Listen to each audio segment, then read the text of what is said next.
Hello, everybody, and welcome back to another transfer rumor video. Yes, another one. What's that? 2 and 3 odd days now, isn't it?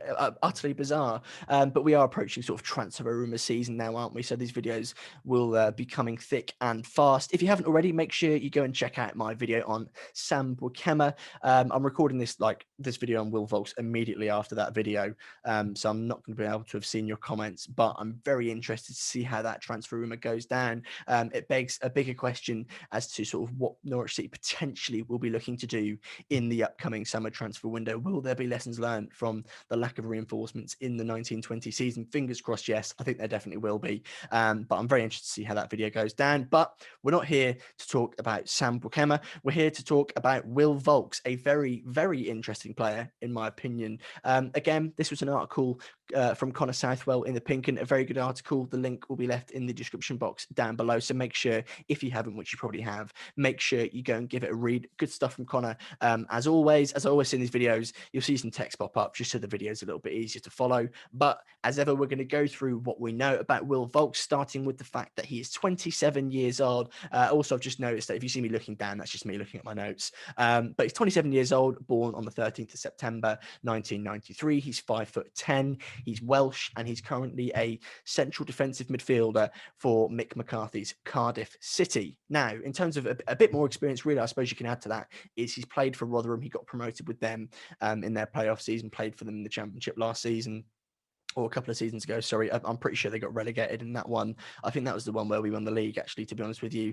He was signed for about £2 million, and I believe Norwich were interested then, according to this article from Connor. Apparently now he's rated at £7 million by Cardiff, so obviously there's quite clearly an increase in price.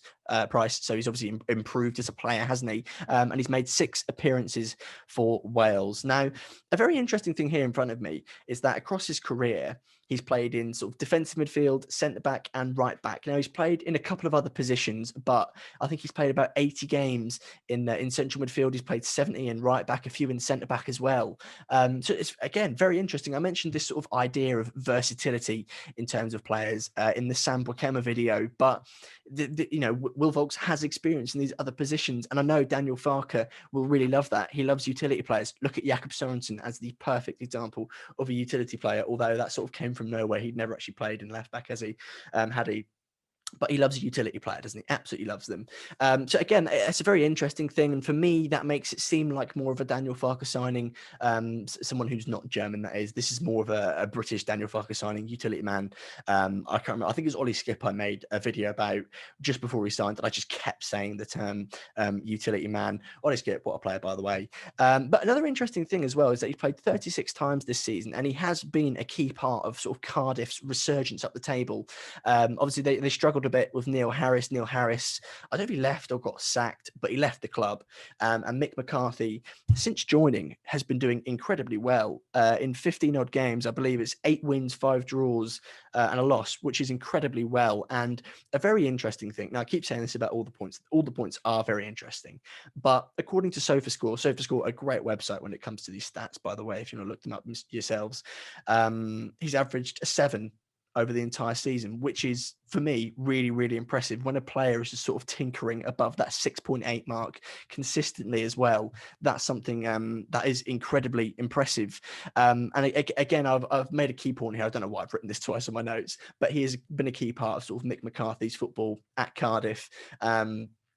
I've seen them play a couple of times. It's not exactly the most pretty football, and the phrase I'll go with is, it gets the job done, doesn't it? But that's all we know about Will Vaulks. Now, in terms of the questions for next season, we did this for the last video where we think about, I don't know if I just said last season or not, but we think about how this might sort of shape the way Norwich City approach this summer transfer window, as well as who might not be here next season. This sort of implies, and Connor said this in his article, but I don't think it really took a genius to figure out that it implies Ollie Skip might not be here next season, and Will Vaulks could very much be sort of I don't want to say replacement, because how do you replace Ollie Skip? But theoretically, a replacement for Ollie Skip in terms of sort of this central defensive midfield role. It's a very important role for Norwich City this season. You look at the success that we've had so far, and I'm sure we'll continue to have this season, in the fact that Skip is just here, there, and he's everywhere. He's filling the gaps, and that's such an important role to play. You look at the 1920 season. I remember pointing this out week in, week out, when the fullbacks were high, the centre backs were a little bit lower, there were so many gaps in the pitch and we were just leaking goal after goal after goal. Whereas a mobile player like Ollie Skip has been able to slot in there and just plug the gaps. And we've had so much more success and we've conceded considerably less goals. And hopefully Will Vaulks is, for me, is that type of player.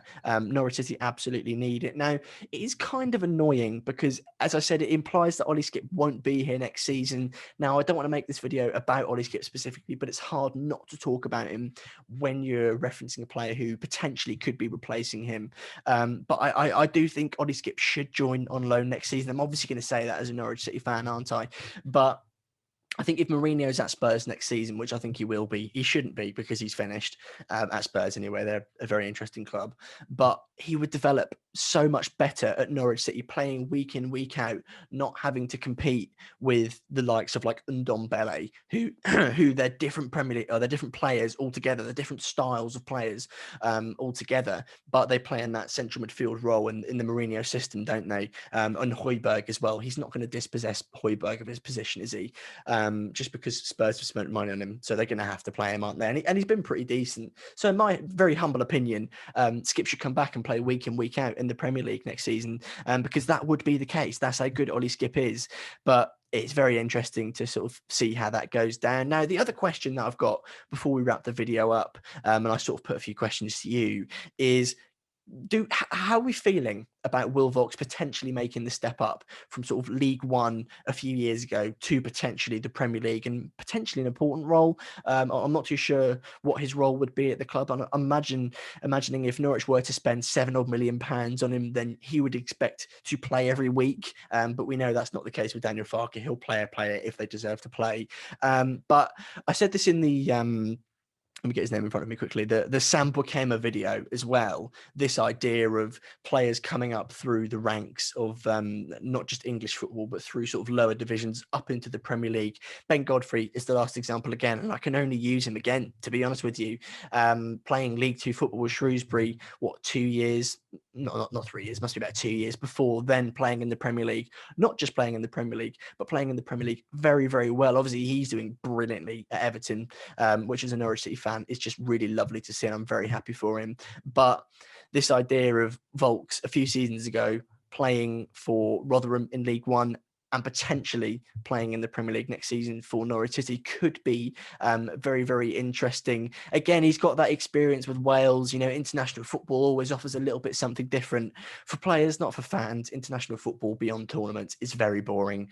It really is boring. Like last night, for example, and this would have been a few days by the time this video's out, and I think England play again before this video comes out, but you just don't care for it, do you, at all? But for players, it's invaluable experience playing alongside better players from your country. And, you know, the theory of getting picked for your country means you must be the best player or one of the best players from that country. So he must have some sort of quality about him. I believe I'm scraping at the barrel a little bit there, but that's all I know about Will Vaulks. And again, it's not too much because I don't want to sort of overload you with needless information. I want to sort of beg the question, what does this mean for Norwich City's approach for next season? Do you think Ollie Skip will be here next season as a result of this potential transfer? Again, it's worth remembering this is a potential transfer. There's no work permit nonsense either for this transfer. So I think it's probably more likely to happen. And apparently Norwich have been watching Will Vaulks for a while, according to this article from Connor. And I know when Stuart Webber watches a player for a long time, as I'm sure you do, we usually end up signing him. So it'll be very interesting to see what happens. And again, the main thing I take away from it is this idea of how are Norwich City going to go about their business. Do we need another defensive midfielder? Again, comments down below. If you could leave your thoughts there, that would be greatly appreciated. If you could leave a thumbs up on the video as well, I'd really appreciate that. If you enjoy these videos, maybe consider subscribing. I would, and the boys as well, would really appreciate that. Hopefully we'll be coming at you with a podcast or two, probably one, before the next game. Then we'll be previewing the Preston game, reviewing the Preston game, and so forth. Continues the process. So until next time, we'll see you again very, very soon.